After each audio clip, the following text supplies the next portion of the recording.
Halo sahabat UT, Assalamualaikum warahmatullahi wabarakatuh. Perkenalkan, nama saya Mira Dwi Fatmawati dengan NIM 858847914. Di sini saya akan melaksanakan praktikum perpindahan dan pertukaran panas suhu zat yang terbagi menjadi tiga, yaitu yang pertama adalah percobaan konduksi, dan yang kedua percobaan konveksi, ketiga percobaan radiasi.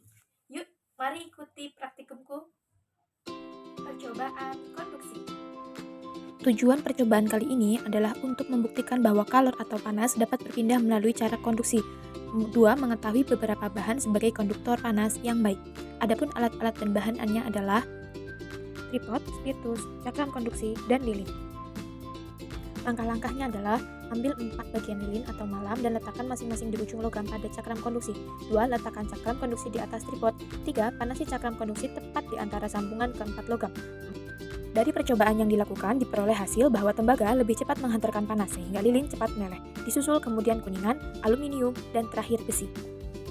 Peristiwa ini disebut konduksi, yaitu perpindahan panas melalui zat perantara. Kesimpulan, berdasarkan hasil percobaan dapat disimpulkan bahwa konduksi adalah perpindahan panas atau kalor melalui suatu zat tanpa disertai perpindahan partikel-partikel dari zat tersebut. Dari ketiga konduktor yang dicoba, tembaga adalah yang paling baik dalam menghantarkan panas, disusul kemudian kuningan, aluminium, dan terakhir besi. Percobaan konveksi. Berikut alat dan bahan yang dibutuhkan adalah lilin 2 buah, kotak konveksi 1 buah, kertas karton 2 lembar. Langkah-langkahnya adalah siapkan sebuah kotak karton persegi panjang dengan ukuran panjang 20 cm, lebar 6 cm, dan tinggi 15 cm. Buatlah cerobong dari karton dengan diameter 3 cm 2 buah. Usahakan selalu satu sisi kotak dibuat dari kaca atau plastik tebal. Perhatikan bentuk-bentuk konduksi di bawah ini. Buatlah asap dari kertas atau kayu dibakar kemudian dimatikan sehingga keluar asap. Dekatkan asap tersebut pada lubang 1. Hasil pengamatan yang didapat adalah saat lilin belum dinyalakan, yang terjadi adalah asap masuk ke kotak konveksi tapi tidak mengalir ke cerobong 2, bahkan mengalir balik keluar lewat cerobong 2. Saat lilin dinyalakan, maka asap keluar mengalir melalui cerobong 2. Hal ini terjadi karena nyala lilin menyebabkan suhu di dalam kotak konveksi panas sehingga tekanan udara meningkat yang mendorong asap mengalir melalui cerobong 2. Kesimpulan, berdasarkan hasil percobaan dapat disimpulkan bahwa konveksi adalah perpindahan panas tanpa melalui zat perantara, namun hanya karena perbedaan massa jenis antara zat yang panas dan zat yang dingin yang diikuti perpindahan molekul atau partikel zat tersebut. Perpindahan panas juga bisa menjadi tekanan tinggi yang mampu mendorong keluar udara yang bertekanan rendah. Tujuan percobaan ini adalah membuktikan bahwa konveksi dapat terjadi di dalam zat cair atau air. Adapun alat dan bahannya adalah 1. Bejana kaca 1 buah, 2. Serbuk gergaji secukupnya, 3. Tripod 1 buah, 4. Lampu spiritus 1 buah, 5. Kasa 1 buah. Langkah-langkahnya sebagai berikut, yaitu mengisi bejana dengan air sampai hampir penuh, campurkan sedikit keripik gergaji ke dalam bejana air, dan diaduk sampai merata.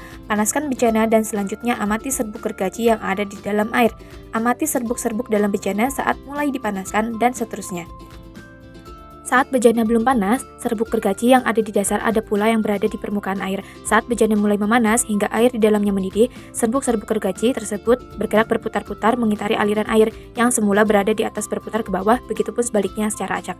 Massa jenis air yang berada di bawah setelah dipanaskan menjadi lebih kecil dibandingkan dengan massa jenis air yang ada di atas, sehingga molekul-molekul air yang tadinya di bawah akan naik ke atas. Ini dapat dilihat dari pergerakan serbuk gergajinya.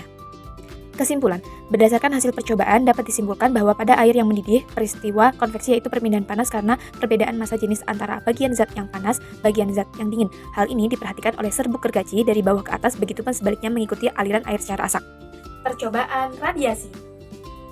Tujuan percobaan ini adalah untuk membuktikan bahwa pancaran radiasi terjadi tanpa memerlukan perantara dengan melakukan percobaan termoskop. Adapun alat dan bahannya adalah bola lampu pijar, papan kardus, penggaris, cat warna hitam dan putih, selang plastik kecil, zat berwarna merah atau biru, statis. Hasil pengamatan dari percobaan ini adalah kedua lampu berwarna hitam dan putih dihubungkan dengan selang yang berisi cairan berwarna, lalu dilekatkan pada papan kardus. Setelah itu rangkaian dipanaskan di bawah terik matahari agar terkena pancaran atau radiasi sinar matahari. Selang dipanaskan beberapa saat, ternyata cairan berwarna dalam selang bergerak ke arah lampu berwarna putih. Hal ini terjadi karena lampu berwarna hitam menyerap panas lebih banyak daripada lampu berwarna putih, sehingga tekanan udaranya meningkat dan mendorong cairan dalam selang bergerak ke arah lampu berwarna putih.